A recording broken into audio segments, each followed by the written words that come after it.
everybody, welcome back. Today we're going to be making laurel wreaths.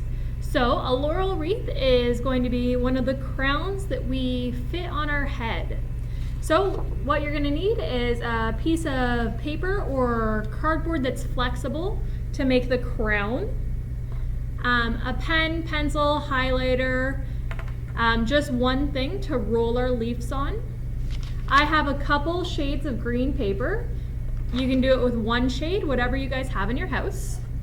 Scissors, glue, a stapler just to staple your crown together, and then just a leaf shape.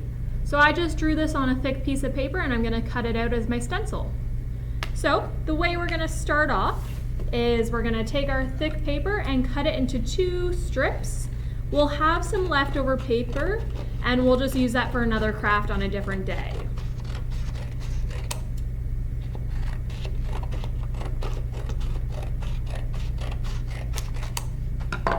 You're gonna staple 2 ends together.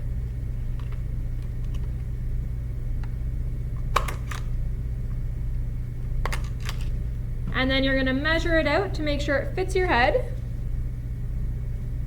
and staple it to the right size.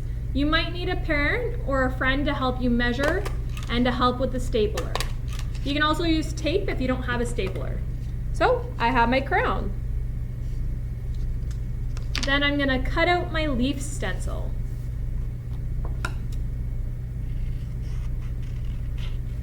Now, if you don't like your leaf stencil the first time around, you can draw another one. It took me 2 tries to get a leaf that I was happy with.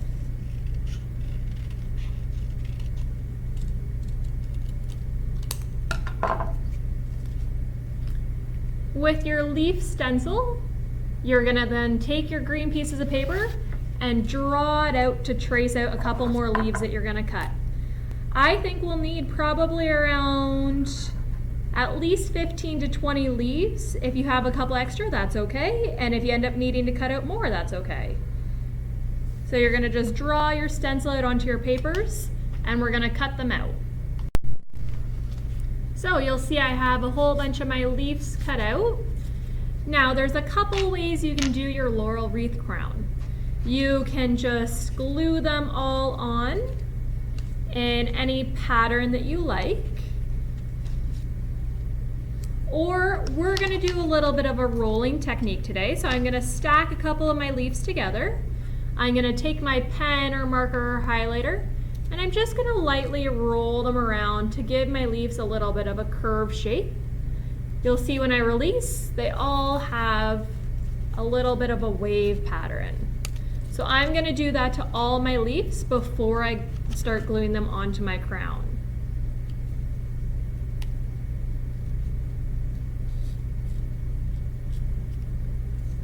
They don't have to have a big wave, just a little bit of texture I find makes it look nice.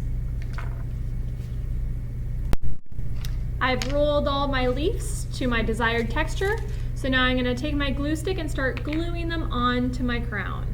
So I just put a little bit of glue on the end, and you can stick them on in any pattern you like. I like to have all my curves going the same way, so I'm going to do mine that way, but it's your crown and your craft, so you get to do it whatever way you like. I also overlap a couple of my leaves so that I don't show any of the paper in the back, but once again, it's your choice and it's your craft. So we're going to cover our whole crown like this. You'll see I've stuck most of my leaves on my wreath. I'm just on my last few pieces to fill it in. One thing I do want to let you guys know is I made a mistake and it took me around 30 leaves to fill my whole wreath. So you might need to cut more leaves out partway through. So I'm going to stick my last leaf on to fill it all in. And you'll see that we have a nice laurel wreath that's textured.